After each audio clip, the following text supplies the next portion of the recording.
प्रदेश Congress committee की तरफ से जो 7 उपचुनाव, 6 पहले थे और दुर्भाग्य से जुबेर साहब का इंतकाल हो गया, तो 7 रिक्त स्थान हो गए विधानसभा के। सातों उपचुनाव के प्रमुख संगठन के और एमएलए कैंडिडेट या हमारे पीसीसी के पदाधिकारी इंचार्ज जो वहाँ पर काम कर रहे हैं, उन सब के साथ में एक महत्वपूर्ण बैठक हुई है चुनाव को लेकर के, तैयारी को लेकर के। पहले भी 2 जगह मैं खुद गया था, बाकी सब जगह यहाँ प्रदेश कांग्रेस कमेटी में चर्चा हुई थी। संगठन का हम विस्तार भी कर रहे हैं और संगठन के लोग जाकर के ब्लॉक लेवल, बूथ लेवल के ऊपर जो सरकार 9 महीने से पूरी तरीके से फेल है, हर मुद्दे के ऊपर कोई काम नहीं कर रही है, केवल भ्रमण और भाषण और भ्रमित करने का काम कर रही है। और ये जो पर्ची सरकार है, वो 9 महीने में एक भी वादा जो इन्होंने चुनाव में किया था वो पूरा नहीं कर पा रही। उसके बारे में जनता को जागरूक करने की बात है और मैं समझता हूँ कि सारे के सारे लोग तैयार हैं।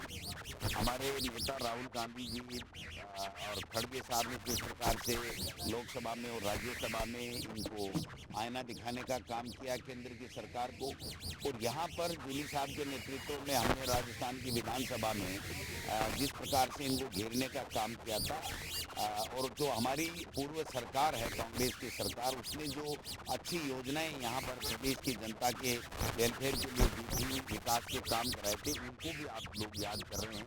और 9 महीने में ही पूरी तरीके से ये सरकार विफल हो गई है।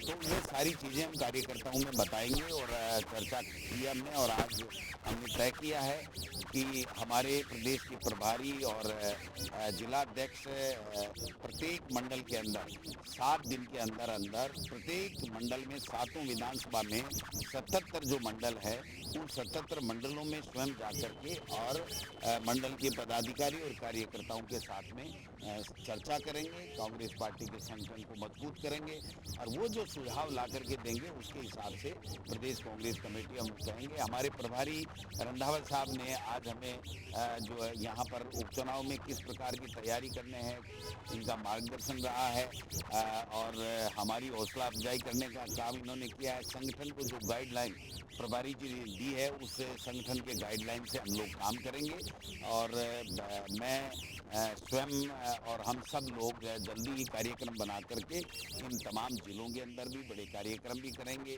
पूरी तैयारी के साथ में जाएंगे। और इतना कहना चाहता हूं कि जो कार्यकर्ताओं का उत्साह और जो लोगों का फीडबैक आ रहा है इस पर्ची सरकार के फेल होने के बाद में, उससे 7 की 7 सीटों पे जो है वो बीजेपी सुनने रहेगी और कांग्रेस पार्टी दमदारी से चुनाव लड़ेगी और चुनाव जीतेगी। 100% विचार हुआ है। हमने अभी घंटे भर में हम ये तय कर लेंगे कि कल करना है या परसों करना है। एक बहुत बड़ा कार्यक्रम प्रदेश कांग्रेस कमेटी की तरफ से किया जाएगा और उसके बाद में प्रत्येक जिलों में कार्यक्रम होंगे और संगठन के नीचे स्तर तक जिस प्रकार की ऊंची मानसिकता, आपराधिक बयान और जो घृणित राजनीति भारतीय जनता पार्टी ने अपने लोगों से कहलवा करके चालू की गई है, उसका हम निंदा करते हैं, घोर विरोध करेंगे। और हमारे नेता खड़गे साहब ने, अध्यक्ष जी ने जो प्रधानमंत्री जी को चिट्ठी लिखी है, उम्मीद करते हैं कि वो इस चिट्ठी का संज्ञान लेंगे, लेकिन जैसी उनकी आदत है उसके मुताबिक वो किसी तरह की चिट्ठी नहीं, उन्हीं प्रधानमंत्री जी और बीजेपी की और 100 के ऊपर ही इस तरीके के बयान आते हैं, वरना 2-3 दिन हो गए, अगर उनकी 100 नहीं होती, वो इससे इत्तेफाक नहीं रखते, तो उनका खंडन अब तक आ गया होता। तो ऐसे में हम इस कार्यक्रम को या इस धरने प्रदर्शन को हम प्रदेश से शुरू करके अंतिम छोर तक, बूथ के लेवल तक, हम ब्लॉक के लेवल तक इसको ले जाएंगे और इनको बता देंगे कि किस प्रकार से कांग्रेस का कार्यकर्ता अपने नेताओं के खिलाफ इस तरह की अपमानजनक टिप्पणी सहन नहीं करे। हम 7 के 7 चुनाव कांग्रेस पार्टी लड़ रही थी, 100% लड़ेगी। पार्टी आलाकमान गठबंधन का फैसला करता है। इंडिया गठबंधन जो है वो क्यों फैसला करता है?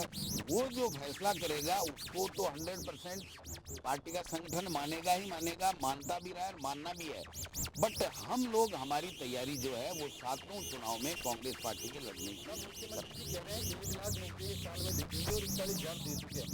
उनको कोई पर्ची पकड़ा देता है, वो बोल देते हैं, उनको खुद को ही पता नहीं है कितनी दे दी उन्होंने। मैं मांग करता हूं भारतीय जनता पार्टी से और इस सरकार से कि आपने इस सरकार बनने के बाद में कितनी विज्ञप्ति निकाली और कितनी परीक्षाएं आयोजित कराई और कितने रिजल्ट निकाल करके कितने लोगों को नियुक्ति दी। जो ये बता रहे हैं ये सारी की सारी 99% वो नौकरियां हैं जो हमने प्रिपेयर करके देती थी, केवल उनको जगह अलॉट करनी थी, इसके अलावा कुछ भी नहीं करना था।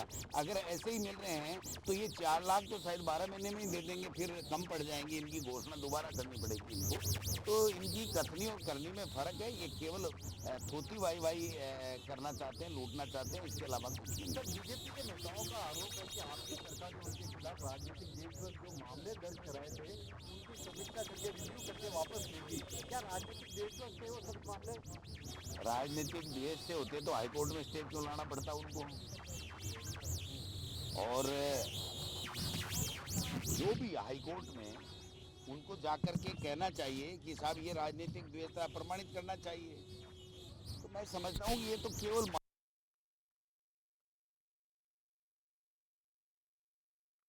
से बोल रहा है, क्या बोल रहा है देवनानी जी, क्या बोलते हैं, कहाँ बोलते हैं कि कैसे दंगे हों, कैसे धार्मिक उन्माद फैले, कैसे मारकाट मचे, यही तो काम कर रहे हैं। इसके अलावा क्या कर रहे हैं? क्या बोला उन्होंने जोधपुर में, क्या कोटा में बोल रहे हैं, क्या दूसरी जगह जाके बोल रहे हैं? उनको शिक्षा का जिम्मा दिया है, शिक्षा के नवाचार की बात करें। ये अनर्गल बयानबाजी करके वो क्या हासिल करना चाहते हैं? केवल धार्मिक उन्माद ही तो फैलाना चाहते हैं, इसके अलावा क्या है उनके पास? देवनानी जी ने एक रिपोर्ट सौंपी है मुख्यमंत्री जी को आरपीएससी के पुनर्गठन को लेकर। भाई हमें तो पता नहीं, अखबारों से पता चल रहा है। वैसे भी कॉन्स्टिट्यूशनल पर बैठा हुआ व्यक्ति कैसे रिपोर्ट लाके आया, कैसे सौंपी है, क्या करेंगे नहीं करेंगे। हम तो ये कह रहे हैं कि आरपीएससी को सीपी जोशी जी, राजेंद्र जी राठौड़, इन्होंने पद पे रहते हुए ये कहा था कि हम भंग करेंगे, दोबारा आरपीएससी बनाएंगे। तो वो काम करना चाहिए। मेंबर 4 कम कर देंगे, 2 कम ज़्यादा कर देंगे, उससे क्या फर्क पड़े? वो खुद ही अखबार, आज जो मीडिया है वही कह रहा है कि हरियाणा में पहले 12 कर दिए, फिर 8 कर दिए, फिर 4 कर दिए, फिर 3 कर दिए। तो इससे तो कोई विश्वास जमेगा नहीं जब तक उन्होंने अपनी बयान के ऊपर वो कायम रहें कि उन्होंने चुनाव से पहले कहा था कि आरपीएससी को भंग करेंगे और इसका फिर पुनर्गठन करेंगे। तो वो बात करते हैं तब तो जनता में एक विश्वास जमेगा, नहीं तो कहाँ उनका विश्वास जमेगा? साहब, आम आदमी पार्टी के केजरीवाल अब तो बाहर भी आ गए। ये पहले अपनी बात कहेंगे, फिर आप पंजाब में गठबंधन, पहले अपनी बात कहेंगे, फिर आप बात मीटिंग करेंगे। पहली बार हमने अभी हमारी बात जो सीटें आई हैं उनके लिए काफ़ी लंबी चर्चा हुई और अध्यक्ष जी और जूली जी और सभी एमपी साहब तीनों ही आए थे उसमें। तो विस्तारपूर्वक हुआ तो वहाँ फैसला हुआ कि हम 7 सीटों पर अपना काम शुरू करेंगे और जब गठबंधन की बात आएगी, अलायंस की बात आएगी तो वो हाईकमांड उसके ऊपर बातचीत करेगी। आज हमारा एक कांग्रेस का वर्कर उन इलाकों में जाकर, कंस्टिट्यूंसी में जाकर काम करेगा और जो मंडल हैं उनमें जाकर मीटिंग्स करेंगे और हमारे जो इंचार्ज लगाए गए हैं वो उन सभी मीटिंग्स में जाएंगे। और मैं निश्चित रूप से कहता हूं कि जो राजस्थान की सरकार का हालात है, हम 7 की 7 सीटें जीतकर लेकर आएंगे और कांग्रेस और मजबूत, पहले से भी ज़्यादा मजबूत होगी। दूसरा भी आपने कहा कि अध्यक्ष जी ने कहा कि जो बात इलेक्शन से पहले वो बीजेपी को उन बातों का जवाब देना चाहिए और उन बातों को जिनके उन्होंने आरोप लगाए थे वो इमीडिएटली इनको वो जो भंग करना चाहिए आरपीएससी और उनको मेरे ख्याल सभी को भंग करके नया एक पब्लिक सर्विस कमीशन बनना चाहिए। तो ये जो बातें इलेक्शन से पहले बीजेपी की आदत है कि वो इलेक्शन लड़ने के लिए ही बात करते हैं, चाहे प्राइम मिनिस्टर हों। और प्राइम मिनिस्टर साहब ने, आप सभी खड़े हैं, वो कल मैंने उनका जो सुना कि जी मैं पूजा करने गया प्राइम मिनिस्टर साहब, पूजा मैं भी करता हूँ, मैं हर धर्म को मानता हूँ, मंदिर भी जाता हूँ, मैं मस्जिद भी जाता हूँ, मैं चर्च भी जाता हूँ, मैं गुरुद्वारा साहब को भी मानता हूँ, पर मैं सबसे पहले मैं हिंदुस्तानी हूँ। मैं अपने देश की एकता और अखंडता की बात करता हूँ। पाकिस्तान के बारे में कभी प्रधानमंत्री जी ने किसी स्टेज पर खड़े होकर नहीं कहा कि पाकिस्तान से नजायज़ असला आ रहा है, पाकिस्तान से हमारे ड्रग्स आ रही हैं। कभी नहीं कहा कि चाइना को कैसे हमने रोकना है। वो बातें हमें करनी होंगी और देशभक्ति की बात करनी पड़ेगी। अगर आज कोई ये कहे कि आपने अभी सवाल मेरे से पूछा, दोबारा पूछे, मैं उसका जवाब देता हूँ। क्या आपने कहा था? वत्सन जी उस पर भाजपा नेताओं जो बयान दे रहे हैं तो किसका? राहुल गांधी के ऊपर। अच्छा, राहुल गांधी के ऊपर। राहुल गांधी जी के ऊपर जो उन्होंने बयान दिया है, कंगना रनौत का आप देखिए, एक और उनका एमएलए जिसने कहा था कि राहुल गांधी की जुबान काटने वाले को मैं 10 लाख दूंगा। एक हमारा पंजाब का गद्दार है रवनीत बिट्टू, जिसको चलने की जांच ही चलना ही सिखाया राहुल गांधी ने। और आज भी मेरे को याद है कि वो बाल कटे हुए थे उसके, तो राहुल जी ने कहा कि अगर लीडर बना तो पगड़ी बांध। तो वो राहुल गांधी को कहे कि राहुल गांधी आतंकवादी है, नंबर 1 का आतंकवादी है, या शर्म वाली बात है। इसका मतलब पॉलिटिशियन या लीडर इतने भी गिर सकते हैं, अपना अखलाक ख़त्म कर सकते हैं। तो उसने साथ ही कहा कि जो पंजाब में आतंकवाद है वो कांग्रेस लेकर आई है। मैं उसको कहना चाहता हूँ कि बिट्टू, मेरे फादर और तेरे ग्रैंडफादर दोनों ही 80 में मिनिस्टर थे, और जब तक रही वो 84 तक वो वहाँ सरकार रही तो सरदार बेअंत सिंह रेवेन्यू मिनिस्टर थे। उसके बाद 7 साल सरदार बेअंत सिंह प्रदेश कांग्रेस कमेटी के प्रेसिडेंट रहे। उसके बाद वो चीफ मिनिस्टर बने। तो अपने दादा की पगड़ी को कलंकित कर रहे हो। इसका मतलब अपने दादा को कह रहे हो कि उन्होंने पंजाब में आतंकवाद लेकर आए। उसमें राहुल गांधी उस टाइम इतनी वो नहीं था। उसके बाद नरसिम्हा राव जी आए, वो प्राइम मिनिस्टर बने। उसके टाइम में भी सरदार बेअंत सिंह राजीव गांधी के टाइम में बने और वहाँ तक रहे। तो ये बातें जो कर रहे हैं देश के लिए, तो मेरे ख्याल ये जैसी बातें बीजेपी कर रही है, ऊपर से लेकर नीचे तक बीजेपी बुखलाहट में है। उनको चाहिए कि उनके अगेंस्ट एफआईआर होनी चाहिए बिट्टू के, और जो एमएलए आज तक कोई उन्होंने जवाब नहीं दिया। तो ये तो हमें सिखाएंगे। अगर पंजाब की हम आतंकवाद की बात करते हैं, पंजाबियों ने हिंदुस्तान को आज़ाद करवाया है प्राइम मिनिस्टर साहब। हम सबसे बड़े देशभक्त हैं। हमने आतंकवाद नहीं फैलाया, हमने आतंकवाद को ख़त्म किया, और कांग्रेस ने ख़त्म किया, बीजेपी ने नहीं ख़त्म किया। इसलिए इनको मैंने कहा कि अगर कल धरना देना तो धरना ऐसा होना चाहिए कि हिंदुस्तान को पता चलाना चाहिए कि राजस्थान वालों ने धरना दिया और उनकी आंखें खोल देंगे। क्या दोनों ही मिले हुए हैं दिल्ली की सियासत, केजरीवाल जी भी और बीजेपी भी। आप देखिए कि जब मेरे को नहीं कहना चाहिए, मैं सत्कार करता हूँ कोर्ट्स का, जुडिशरी का, पर आप देखिए कि जब वो पहले पार्लियामेंट की इलेक्शन आई तो केजरीवाल को बेल दे दी, अब दोबारा इलेक्शन आई तो 12 तक वो जेल में रहे। जब लास्ट डे नॉमिनेशन का ख़त्म हो गया तो केजरीवाल साहब बाहर आ गए। उसके बाद उन्होंने कहा मैं रिज़ाइन करूँगा। भाई, सुप्रीम कोर्ट ने आपको कह दिया कि आप ऑफिस नहीं जा सकते, आप किसी फाइल पर साइन नहीं कर सकते, आप इतनी देर फाइलों के ऊपर बैठे रहे हो, कोई दिल्ली एडमिनिस्ट्रेशन का काम नहीं चला।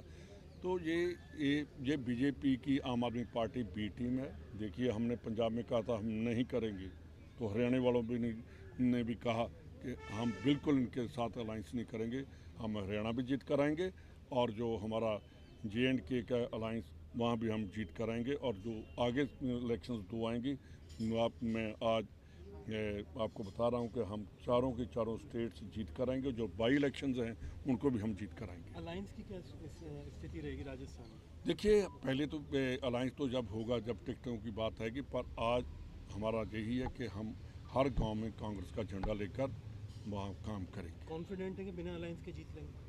देखिए, कांग्रेस को हमेशा ही आपने देखा पंजाब में हमने जीत कराए, वहाँ भी जाएंगे। हाँ, अलायंस का ये है कि अलायंस जो है वो उनकी भी ज़रूरत है और कांग्रेस भी चाहती है कि बीजेपी को कैसे पीछे करना है।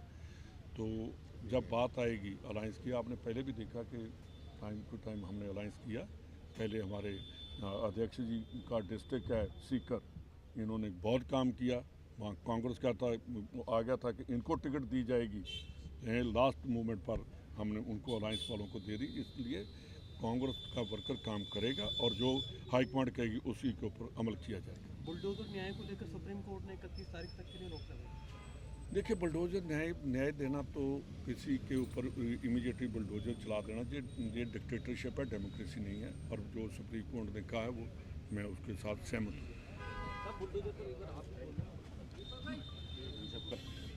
आदरणीय डोटासरा जी के नेतृत्व में प्रभारी जी के सानिध्य में आज बैठक आयोजित की गई है।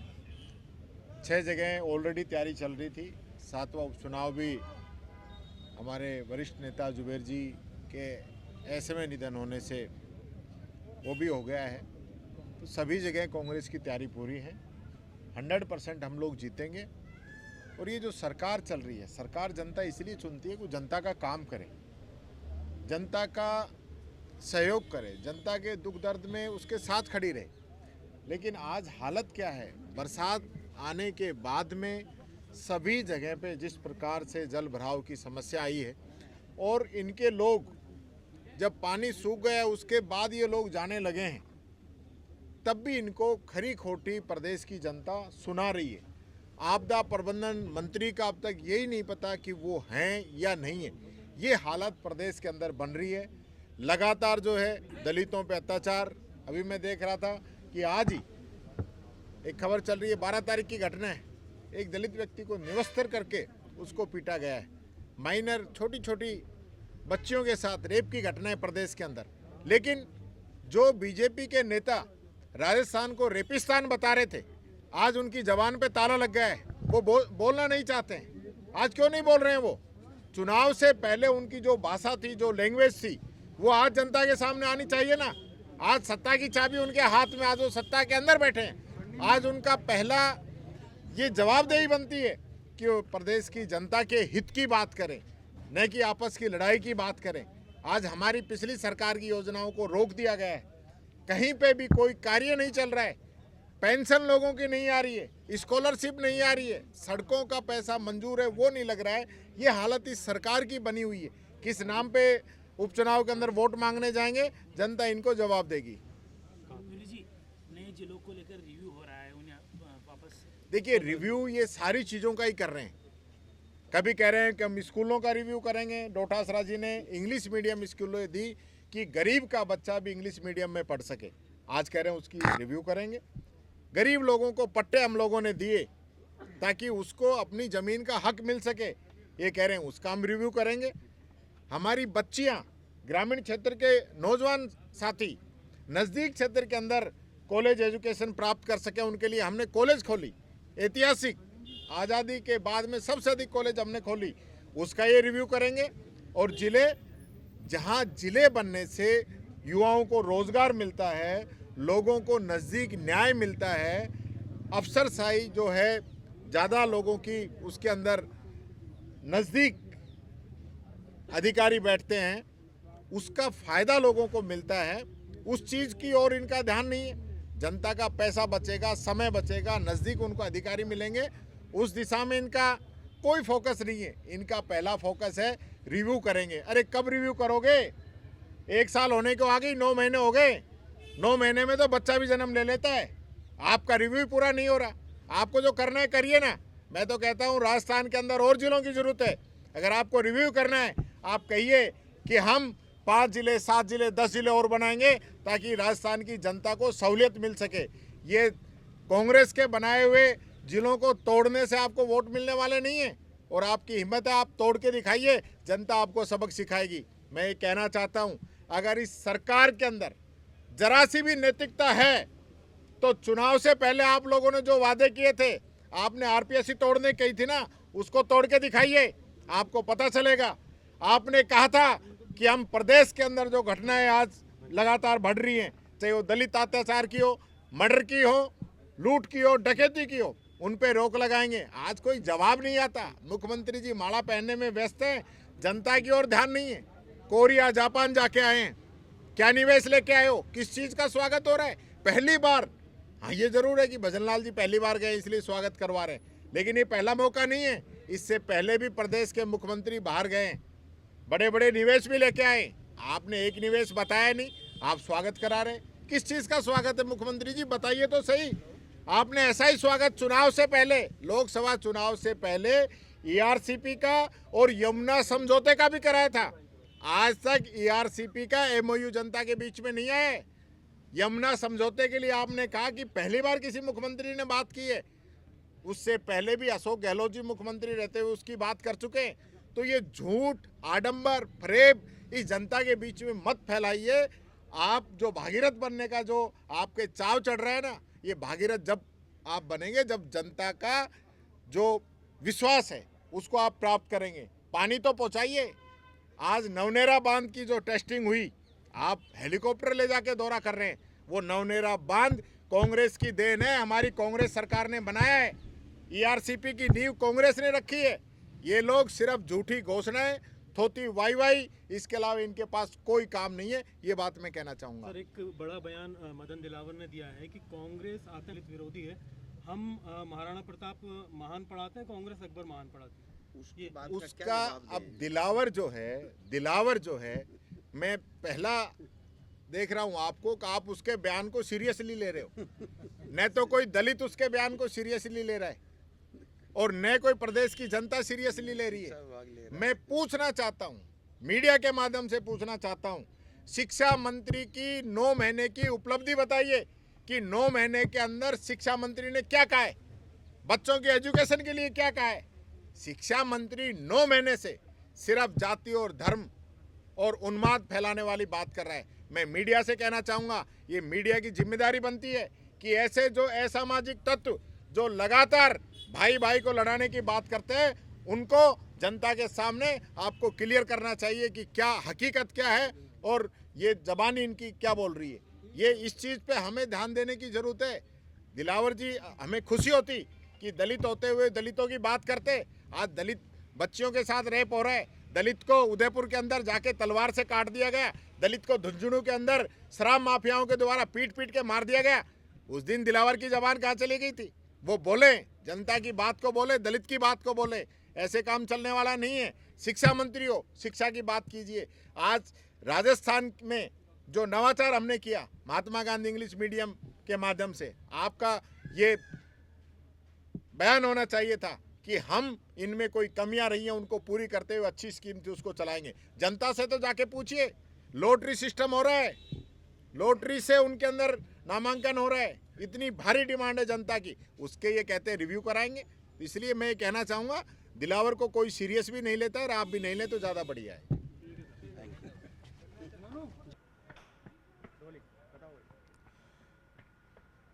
देखिए, वन नेशन वन इलेक्शन के लिए जो पैनल रिपोर्ट थी वो आज कैबिनेट में पेश हुई है, लेकिन संसद में अभी इस पर निर्णय होना बाकी है। ये एक शगुफा मात्र है, इससे अधिक कुछ नहीं है। वर्तमान जो संवैधानिक व्यवस्था है उसके तहत यह संभव नहीं है और जब तक संविधान में संशोधन न हो ये वन नेशन वन इलेक्शन नहीं हो सकता। भारतीय जनता पार्टी के पास संविधान संशोधन करने के लिए न तो संख्या है और न समर्थन है। सीधी सी बात है कि अन्य मुद्दों से ध्यान भटकाने के लिए इस तरह की ये बातें कर रहे हैं। किस राज्य सरकार का कार्यकाल ये छोटा कर देंगे, किस राज्य सरकार के कार्यकाल को बढ़ा देंगे, क्या ये संभव है? तो इसलिए भारतीय जनता पार्टी ने आज सिर्फ ध्यान भटकाने के लिए कैबिनेट में एक जो है इसको प्रस्ताव पारित किया है और अभी लोकसभा में इस पर बहस होगी, सारी चर्चा होगी और भारतीय जनता पार्टी के पास इस तरह के निर्णय लेने के लिए संसद में दोनों ही सदनों में संख्या बल नहीं है। क्या स्टैंड रहेगा कांग्रेस का? खिलाफ हम कैसे वही वन नेशन वन इलेक्शन क्या होता है? कोई आप ये थोड़ा किसी की राज्य सरकार को बर्खास्त कर दोगे, किसी का कार्यकाल आगे बढ़ा दोगे, तो नहीं होती है। ठीक है, कार्यकाल बढ़ाओगे और किसका घटाओगे? पहली बात है ये चिदम्बरम जी का इस कॉन्स्टिट्यूशन में 5 5 अमेंडमेंट कम से कम करने पड़ेंगे इसके लिए। इनके पास संख्या बल किसी भी चीज़ के लिए नहीं है कि खुद ही मेजोरिटी गवर्नमेंट नहीं है, कैसे करेगी? इसके लिए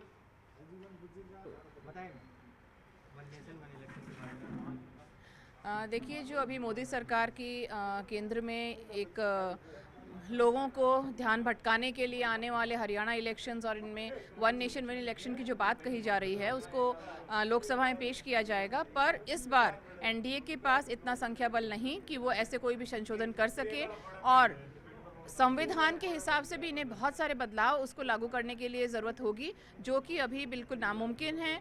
इसलिए सिर्फ चुनाव को देखते हुए लोगों का ध्यान आकर्षण करने के लिए, वोट बटोरने के लिए, पहले की तरह जिस तरह से इन्होंने बहुत सारे महिला आरक्षण की बातें कही जो अब तक कहीं धरातल पर नहीं दिख रहा है, उसी तरीके से ये एक इनका स्ट्रैटेजी है कि किस तरह से लोगों को भटकाया जाए, लोगों को भ्रमित किया जाए और वोट बटेरे जाए।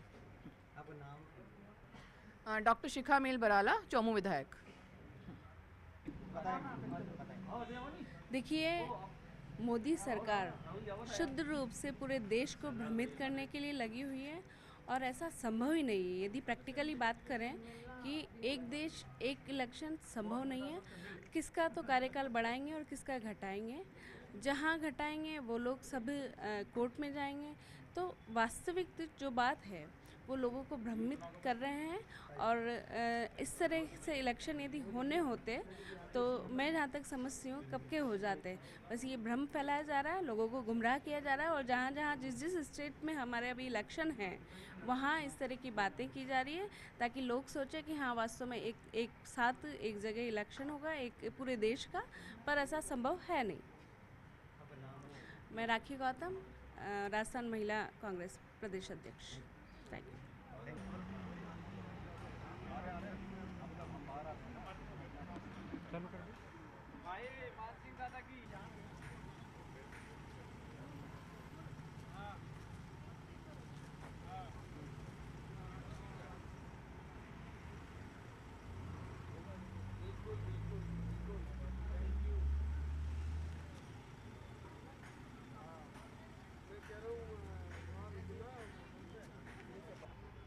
लॉटरी लग गई आपकी, मिठाई खिलाना इस बात पे आज।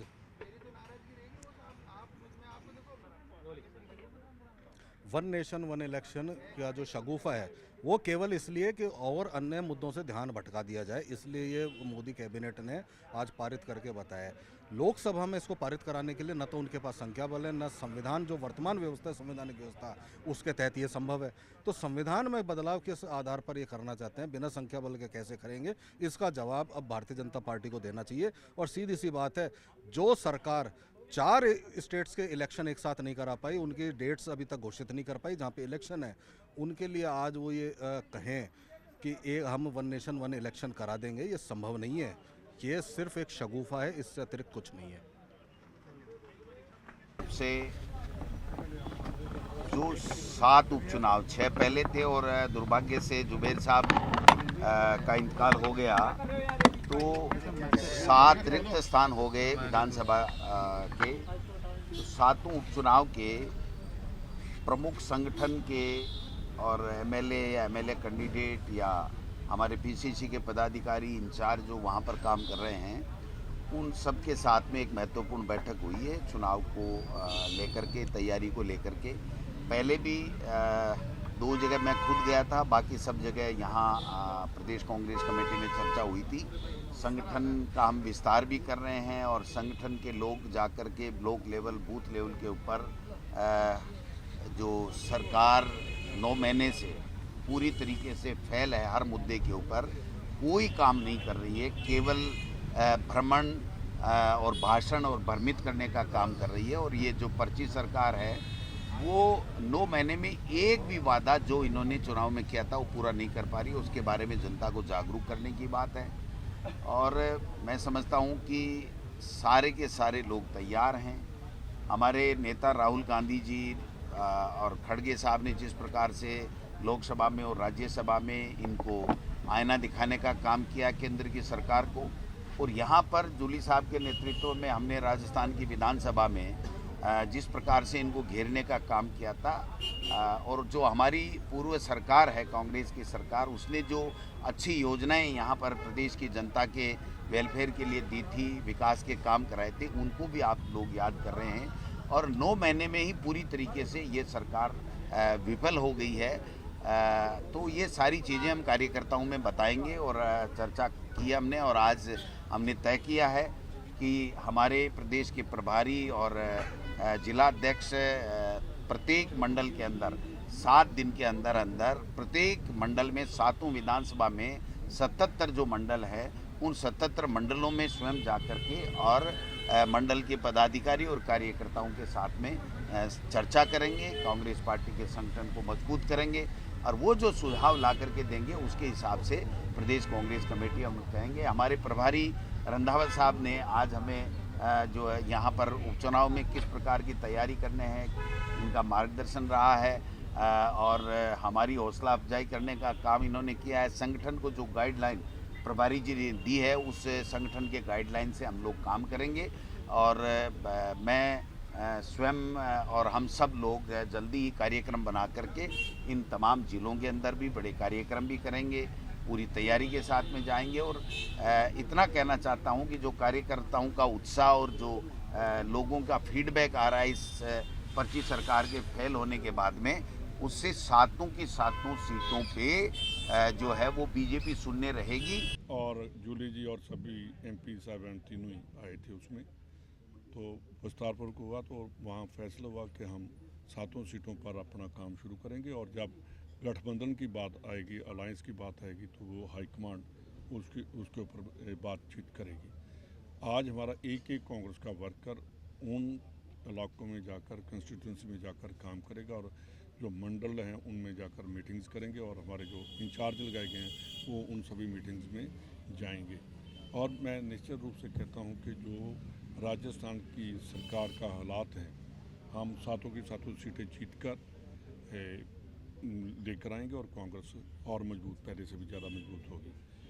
दूसरा भी आपने कहा कि अध्यक्ष जी ने कहा कि जो बात इलेक्शन से पहले है वो बीजेपी को उन बातों का जवाब देना चाहिए और उन बातों को जिनके उन्होंने आरोप लगाए थे वो इमीडिएटली इनको वो जो भंग करना चाहिए आरपीएससी, और उनको मेरे ख्याल सभी को भंग करके यहाँ एक पब्लिक सर्विस कमीशन बनना चाहिए। तो ये जो बातें इलेक्शन से पहले बीजेपी की आदत है कि वो इलेक्शन लड़ने के लिए ही बात करते हैं, चाहे प्राइम मिनिस्टर हों। और प्राइम मिनिस्टर साहब ने, आप सभी खड़े हैं, वो कल मैंने उनका जो सुना कि जी मैं पूजा करने गया। प्राइम मिनिस्टर साहब, पूजा मैं भी करता हूँ, मैं हर धर्म को मानता हूँ, मंदिर भी जाता हूँ, मैं मस्जिद भी जाता हूँ, मैं चर्च भी जाता हूँ, मैं गुरुद्वारा साहब को भी मानता हूँ, पर मैं सबसे पहले मैं हिंदुस्तानी हूँ। मैं अपने देश की एकता और अखंडता की बात करता हूँ। पाकिस्तान के बारे में कभी प्रधानमंत्री जी ने किसी स्टेज पर खड़े होकर नहीं कहा कि पाकिस्तान से नजायज़ असला आ रहा है, पाकिस्तान से हमारे ड्रग्स आ रही हैं।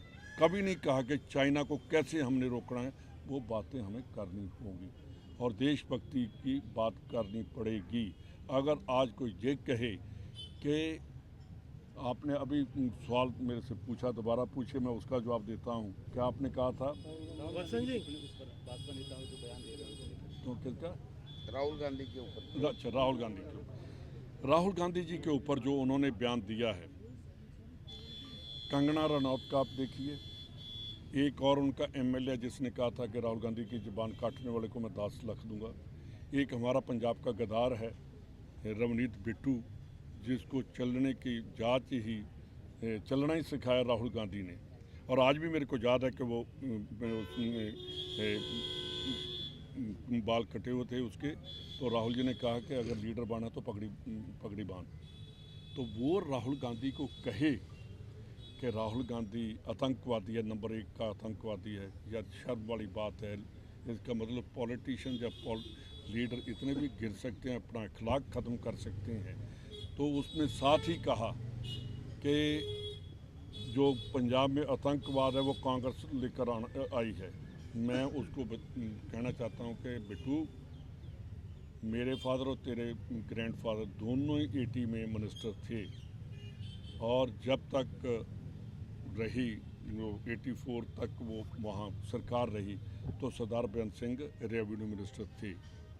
उस आदरणीय डोटासरा जी के नेतृत्व में प्रभारी जी के सानिध्य में आज बैठक आयोजित की गई है। 6 जगह ऑलरेडी तैयारी चल रही थी। 7वां उपचुनाव भी हमारे वरिष्ठ नेता जुबेर जी के ऐसे में निधन होने से वो भी हो गया है। तो सभी जगह कांग्रेस की तैयारी पूरी है। 100% हम लोग जीतेंगे।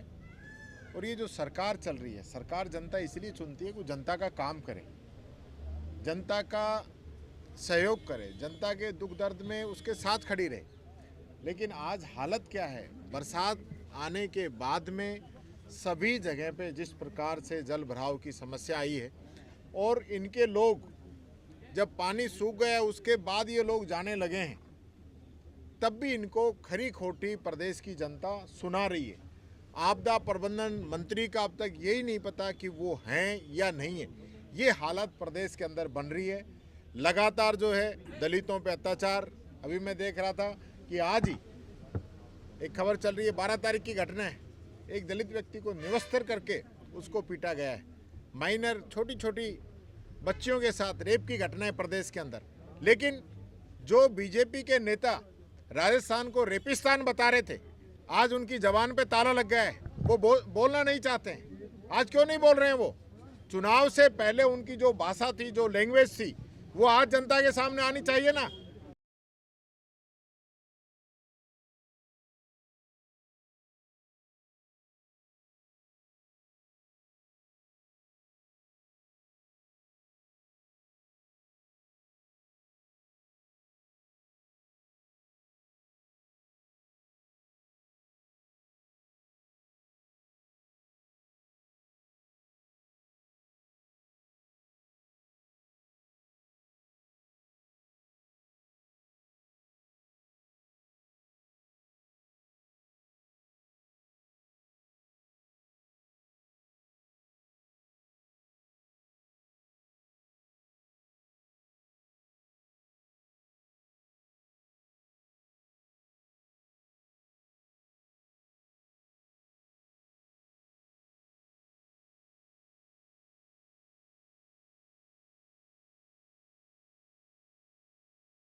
आ रहा हूँ।